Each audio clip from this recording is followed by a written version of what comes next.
नमस्कार, जय हिंद, जय भारत। कैसे हैं आप लोग? आज एक टॉपिक चल रही है बहुत करंट में, शेख हसीना को लेके। ठीक है। इनको हाल ही में जो बांग्लादेश की, ठीक है, जो बांग्लादेश की तत्काल गवर्नमेंट है, यूनुस यूनुस की सरकार ने इनको सजाए मौत दिया है। हम लोग अपने एग्ज़ाम के पॉइंट ऑफ व्यू से, मतलब यूपीएससी और यूपी पीसीएस के पॉइंट ऑफ व्यू से समझने का प्रयास करेंगे कि आखिर जो इनको मौत की सज़ा मिली है, इसके पीछे की क्या क्या दिक्कतें थी और क्या क्या पहलू हैं, और इसको देखते हुए भारत का एक अगला कदम क्या हो सकता है, या भारत इसके पक्ष में क्या क्या कदम उठा सकता है, इसको हम लोग समझने का प्रयास करेंगे। ठीक। यह एक बहुत ही संवेदनशील और जटिल अंतर्राष्ट्रीय मामला है। बात समझ आ रही है ना? देखिए है क्या, ये है शेख हसीना जी। ठीक। इनको डेथ का पेनाल्टी मिला है। ठीक। पढ़ते हैं हम लोग इसके बारे में। देखिए, बांग्लादेश के अंतर्राष्ट्रीय अपराध न्यायाधिकरण, इंटरनेशनल क्राइम्स ट्रिब्यूनल, आईसीटी। अब ये आईसीटी क्या है, इसको हम लोग आगे देखेंगे। देखिए, बांग्लादेश के अंतर्राष्ट्रीय अपराध न्यायाधिकरण, इंटरनेशनल क्राइम्स ट्रिब्यूनल, आईसीटी ने निर्वासित पूर्व प्रधानमंत्री शेख हसीना को मानवता के खिलाफ अपराधों के लिए मौत की सजा सुनाई है। यह फैसला उनकी अनुपस्थिति में सुनाया गया है। हुआ क्या है कि बांग्लादेश में जुलाई 2024 में, ठीक है, एक छात्र आंदोलन होता है, एक स्टूडेंटों का, ठीक है, एक स्टूडेंट का प्रोटेस्ट होता है। किस लिए होता है? गवर्नमेंट जॉब में, ठीक है, गवर्नमेंट जॉब में आरक्षण को लेके, ठीक, और कुछ जो तत्कालिक राजनेता है उनके भ्रष्टाचार को लेके। तो वहाँ के जो युवा लोग थे, उन्होंने ये आंदोलन किया, लेकिन इसी आंदोलन का फायदा उठाकर विरोधी पार्टियों ने, ठीक, अपना जो मंसूबा था वो हासिल किया। उनका मंसूबा था किसी प्रकार से शेख हसीना जी को पद से हटाना। बात समझ आ रही है? ये आंदोलन तो बच्चों का था, लेकिन इसको हाईजैक कर लिया गया। अभी हाल में नेपाल में हुआ, नेपाल में भी ये कहानी हुआ कि आंदोलन था बच्चों का, लेकिन इसको हाईजैक कर लिया अदर पार्टियों के, या अदर जो वो थे, तत्व थे, उन्होंने इसको हाईजैक कर लिया। बात समझ आ रही है? तो यह फैसला जो है पिछले साल हुए छात्र आंदोलन के दौरान मानवता के खिलाफ अपराधों, क्राइम अगेंस्ट ह्यूमैनिटी से संबंधित है। बात समझ आ रही है? शेख हसीना के कहने पे, अब कहने पे बोल सकते हैं, या फिर जो उस समय का तत्कालिक कारण हुआ था, इन्होंने गोली फायर करने का ऑर्डर दिया था। ठीक। और उसी में बहुत सारे बच्चों की जान चली गई थी। इसी को ध्यान में रखते हुए इंटरनेशनल क्राइम ट्रिब्यूनल ने इनको फांसी की डेथ पेनल्टी इनको दी है। अच्छा, केवल इनको नहीं मिला है, इनके साथ बांग्लादेश के पूर्व गृह मंत्री असदुज्जमान खान कमाल को भी मौत की सजा सुनाई गई है, और जो एक पूर्व आईजीपी हैं अब्दुल्ला अल ममून को 5 साल का जेल की पेनाल्टी मिली है। अच्छा, इनको डेथ क्यों नहीं मिला? क्योंकि ये क्या बन गए? ये सरकारी गवाह बन गए। क्या बन गए? ये सरकारी गवाह बन गए, इसीलिए इनको डेथ पेनाल्टी नहीं मिला। बात समझ में आ रही है? और आज ये कमाल साहब और हसीना, ये दोनों लोग भारत में हैं। बात समझ में आ रही है? ये भारत में है। आगे देखते हैं। वर्तमान में शेख हसीना भारत में निर्वासन में रह रही हैं। बात समझ में आ रही है? बांग्लादेश की अंतरिम सरकार, जो यूनुस सरकार है, अभी निर्वाचित नहीं हुई है, ये अंतरिम सरकार है। बात समझ में आ रही है? इनके हटने के बाद, मतलब एक वैकल्पिक सरकार के तौर पे जो यूनुस की गवर्नमेंट है वो आई है। ठीक। अब अगले साल जो है चुनाव भी है बांग्लादेश में, तो बांग्लादेश की अंतरिम सरकार ने भारत से उन्हें प्रत्यापित करने का अनुरोध किया है। मतलब जो बांग्लादेश की जो करंट इस समय की गवर्नमेंट है, यूनुस गवर्नमेंट, उन्होंने कहा है भारत से, मोदी जी से, कि मोदी जी, हम आपसे अनुरोध करते हैं कि इनको जो है आप बांग्लादेश को सौंप दीजिए। ठीक है, बात समझ आ रही है? लेकिन इतना आसान नहीं है कि एक शेख हसीना जो पूर्व प्रधानमंत्री हैं ऊपर से शरणार्थी हैं, तो इतना आसान नहीं है कि भारत जो है बांग्लादेश को दे देगा। आगे देखते हैं भारत के संभावित कदम क्या हो सकते हैं या भारत के सामने रास्ता क्या क्या है। प्रत्यर्पण संधि, भारत और बांग्लादेश के बीच प्रत्यर्पण संधि है, लेकिन यहां ध्यान दीजिएगा, लेकिन भारत तुरंत प्रत्यर्पण के लिए बाध्य नहीं है, खासकर राजनीतिक और मानवाधिकार से जुड़े मामलों में। देखिए, अगर कोई टेररिस्ट है, कोई आतंकवादी है, उसका प्रत्यर्पण की जो विधि होती है वो अलग होती है, और जो राजनीतिक होते हैं उनके लिए अलग होती है। बात समझिएगा, ठीक है। भारत का रुख क्या है इसमें? भारत सरकार ने अभी तक प्रत्यर्पण पर कोई सीधा जवाब नहीं दिया है, ठीक। विदेश मंत्रालय ने कहा है कि भारत सभी हितधारकों, स्टेक होल्डर्स के साथ रचनात्मक रूप से जुड़ेगा और बांग्लादेश के लोगों के सर्वोत्तम हित के लिए प्रतिबद्ध है। मतलब ऐसा नहीं है कि बांग्लादेश ने मांग किया तो तुरंत भारत दे देगा, नहीं, भारत पहले इसको देखेगा, जितने भी स्टेक होल्डर हैं, जितने भी इसके हितधारक हैं, उनके साथ वो जुड़ेगा, ठीक, और बांग्लादेश के लोगों के सर्वोत्तम हित के लिए बात करेगा। बात समझ आ रही है ना। एक आता है राजनीतिक शरण। देखिए, हसीना को भारत में एक तरह का सुरक्षात्मक आश्रय मिला है। भारत में उन्हें राजनीतिक शरण देने या न देने का फैसला एक बड़ा कूटनीतिक और कानूनी निर्णय है।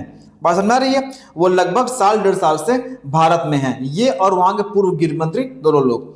अच्छा, कूटनीतिक और राजनीतिक कदम क्या हो सकते हैं? देखिए, द्विपक्षीय वार्ता हो सकता है।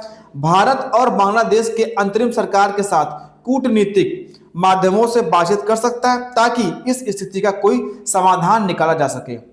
बात समझ में आ रही है।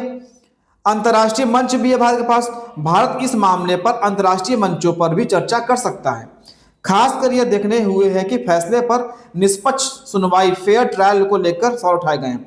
मतलब ये बताइए, जब तक अपराधी कोर्ट में पेश नहीं होगा, अगर आपने उसको अपराधी माना है, ठीक है, या कोई अभियुक्त है, अगर जब तक वो कोर्ट में पेश नहीं होगा तो आप उसके अब्सेंस में कैसे फैसला सुना सकते हैं, ठीक है। आखिर उसको भी तो अपना पक्ष को रखने का अधिकार होता है। बात समझ आ रही है ना। अब ये क्या है, ये एक निष्पक्ष सुनवाई के घेरे में है कि भैया फेयर ट्रायल हुआ भी है कि नहीं। आप एक ही दिन में फैसला उठा के दे दिए कि भैया सजा मौत, लेकिन ये तो सोचिए ना कि उसके पीछे कितने कारण थे, क्या हुआ था। बात समझ आ रही है ना।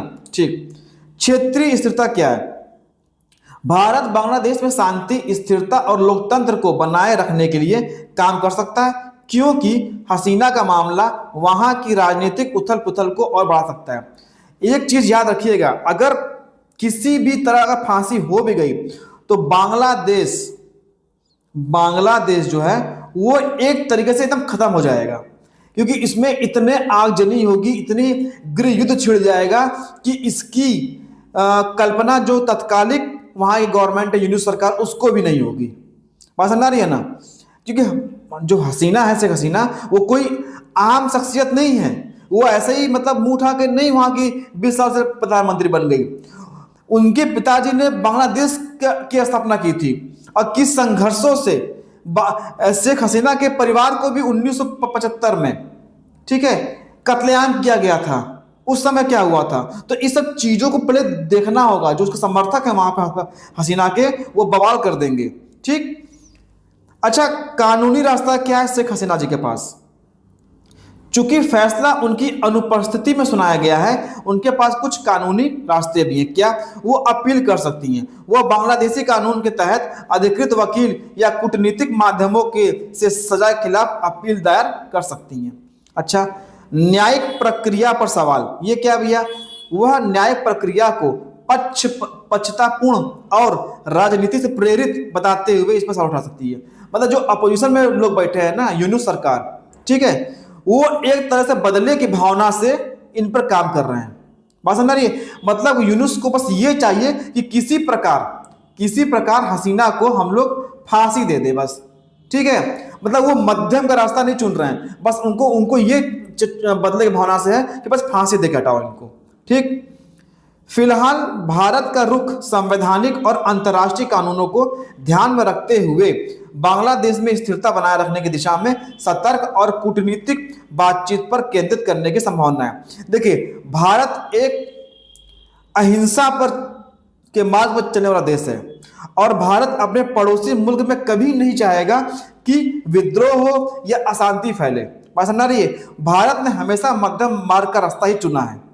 ठीक, देखिए होता क्या है, राजनीतिक शरण क्या होती है कि राजनीतिक शरण एक सुरक्षात्मक कानूनी दर्जा है जो एक राज्य किसी ऐसे व्यक्ति को प्रदान करता है जो उत्पीड़न के डर से अपने देश से भाग गया हो। राजनीतिक, ठीक। अच्छा, इसका कानूनी आधार क्या है? संयुक्त राष्ट्र का शरणार्थियों से संबंधित 1951 का एक कन्वेंशन है। ठीक, इसका गठन इसका 1967 प्रोटोकॉल है। हालांकि ध्यान यहां देना है, हालांकि भारत इस कन्वेंशन का हस्ताक्षरकर्ता नहीं है, मतलब कि भारत ने इस कन्वेंशन पर साइन नहीं किया है। इस पर ध्यान दीजिएगा। अच्छा, भाग का रुख क्या है? भारत शरणार्थियों और आश्रय चाहने वालों के संबंध में अपने घरेलू जो डोमेस्टिक रूल है उसके घरेलू कानूनों और संवैधानिक सिद्धांतों, विशेष रूप से अनुच्छेद 21, ठीक, जो हम लोग आर्टिकल 21 है, मूल अधिकार, जीवन का अधिकार जिसे बोलते हैं, पर निर्भर करता है। भारत सरकार कार्यकारी आदेश के माध्यम से व्यक्तियों को रहने की अनुमति दे सकती है, जैसा कि शेख हसीना के मामले में हम लोग देख सकते हैं। ठीक, अब देखिए, अपने यूपीएससी और यूपीपीसीएस के पॉइंट ऑफ व्यू से हमें आर्टिकल 21 को घोट के पी लेना है, क्योंकि हॉट मुद्दा है और ये एक ना किसी एग्जाम में आपको देखने को मिल सकता है। डायरेक्ट नहीं पूछेगा, मतलब घुमा फिरा के आपसे आर्टिकल 21 के जो प्रावधान है वो आपसे पूछ सकता है। संरक्षण क्या है? राजनीतिक शरण मिलने पर वह व्यक्ति प्रत्यर्पण से सुरक्षित हो जाता है, मतलब वो इससे बेनिफिट हो जाए, उसको मिल जाएगा कि उसको अब अपने देश में ट्रांसफर नहीं किया जाएगा। ठीक, तो प्रत्यर्पण से उसको सुरक्षित मिल जाता है, क्योंकि उसे अपने देश लौटने पर राजनीतिक उत्पीड़न का सामना करने का डर होता है। बात समझ में आई?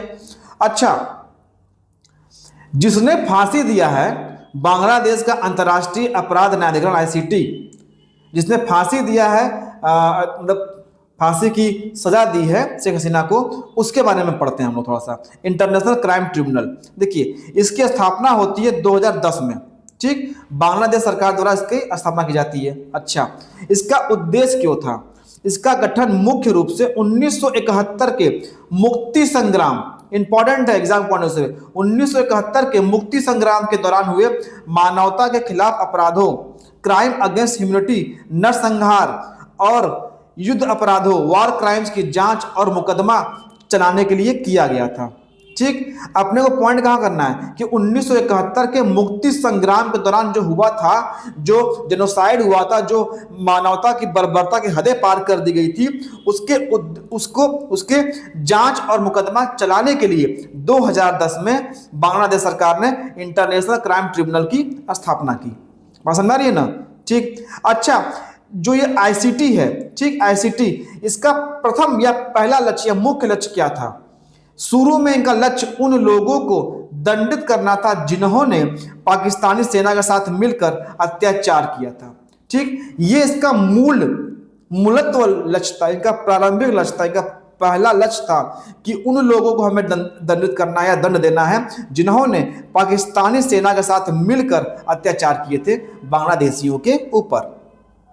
ठीक, हम लोगों ने इसको सब देखा। अब हम लोग जो शेख हसीना जी हैं, आखिर ये है कौन, थोड़ा इनके बारे में हम लोग थोड़ा सा पढ़ लेते हैं। ये हैं शेख हसीना जी। ठीक, देखिए पारिवारिक पृष्ठभूमि क्या है इनका। देश के संस्थापक, मतलब बांग्लादेश के संस्थापक की बेटी है ये। क्या नाम है? शेख हसीना बांग्लादेश के संस्थापक और पहले राष्ट्रपति शेख मुजीबुर रहमान, ठीक, शेख मुजीबुर रहमान की बेटी हैं, जिन्हें बंगबंधु, बांग्लादेश का मित्र भी कहा जाता है। एकदम इंपॉर्टेंट क्वेश्चन आपसे पूछ सकता है एग्जाम में। ठीक, बंगबंधु बांग्लादेश का मित्र किसे कहते हैं? मुजीबुर रहमान। और इन्हीं की बेटी कौन है? शेख हसीना जी। समझ में आ गई? आगे बढ़ते हैं। नरसंहार क्या हुआ था?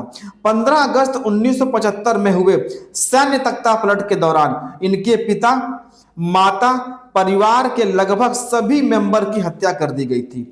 उस समय वह और उनकी छोटी बहन शेख रेहाना जर्मनी में थी, जिस कारण इनकी जान बच पाई।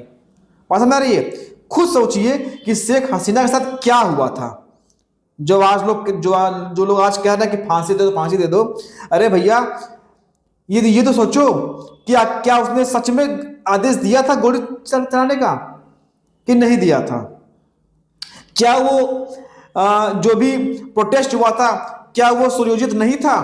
क्या उसको कैप्चर नहीं किया गया था? क्या तख्ता पलट करने के लिए अन्य देशों का इसमें हाथ नहीं था? आप केवल एक बदले की भावना से उस महिला को जो आप लोग फांसी की जो है आप लोग वो दे रहे हो, पेनाल्टी दे कर रहे हो। बात समझ आ रही है? अच्छा, भारत में शरण क्या है इनका? परिवार खोने के बाद उन्होंने लगभग 6 साल तक भारत में शरणार्थी के रूप में निर्वासन बिताया। मतलब 6 साल तक, मतलब आप कह सकते हैं कि शेख हसीना का भारत के साथ एक बहुत ही प्यारा, सुंदर और सुंदर रिश्ता है। बात समझ आ रही है? अच्छा, इनका राजनीतिक कैरियर क्या है? अवामी लीग, जो इनके पिताजी ने बनाया थे, अवामी लीग का नेतृत्व 1981 में वह बांग्लादेश लौट आई और अपने पिता की पार्टी अवामी लीग की कमान संभालती हैं। ठीक, 1981 में शेख हसीना बांग्लादेश लौटती हैं और अपने पिता की पार्टी अवामी लीग की कमान संभालती हैं। वह कुल 20 वर्षों से अधिक समय तक बांग्लादेश की प्रधानमंत्री रही, जो उन्हें देश के इतिहास में सबसे लंबे समय तक पद पर रहने वाली प्रधानमंत्री बनाता है। जो 20 साल तक प्रधानमंत्री रहा, जो बांग्लादेश को बांग्लादेश बना दिया है, और आज आप उसको फांसी की बात कर रहे हो। ठीक है, पहला कार्यकाल 1996 से 2001 तक था और दूसरा कार्यकाल 2009 से लेकर 2024 तक था, और 2024 जुलाई 2024 में सत्ता से बेदखल हो गई। ठीक, इन्होंने किया कि शेख हसीना ने विकास पर जोर दिया। उनके शासनकाल में बांग्लादेश ने आर्थिक विकास, खाद्य उत्पाद में वृद्धि, गरीबी उन्मूलन के मोर्चे पर महत्वपूर्ण प्रगति की। उन्होंने स्मार्ट बांग्लादेश का लक्ष्य निर्धारित किया। ठीक, शेख हसीना ने क्या किया? शेख हसीना ने स्मार्ट बांग्लादेश का लक्ष्य निर्धारित किया। ठीक, और विपक्ष के नेता, प्रधानमंत्री बनने से पहले उन्होंने कई बार संसद में विपक्ष की नेता के रूप में कार्य किया। ठीक, प्रधानमंत्री बनने से पहले उन्होंने कई बार संसद में विपक्ष के नेता के रूप में कार्य किया। बात समझ आ रही है? तो हम लोगों ने शेख हसीना जी की और जो भारत का रुख था, जो रुख है अभी भी, उसके लिए हम लोगों ने पढ़ा और समझने का प्रयास है कि भारत का अगला कदम क्या होगा। ठीक है, ये हम लोग का चैनल है, इसे आप लोग सब्सक्राइब कर लीजिए और इस वीडियो को अधिक से अधिक आप लोग शेयर कीजिए। बात समझ आ रही है? और इस पूरे पॉइंट ऑफ व्यू, इस पूरे तथ्य को समझने का प्रयास करिए, और प्रीलिम्स के पॉइंट ऑफ व्यू से इसमें हम लोगों ने कुछ तथ्य बताए हैं, उसको आप लोग नोट डाउन कर लीजिएगा। और पीडीएफ के लिए आप लोग टेलीग्राम में ऐड हो जाइए। तब तक के लिए जय हिंद, जय भारत, और आपका दिन शुभ हो।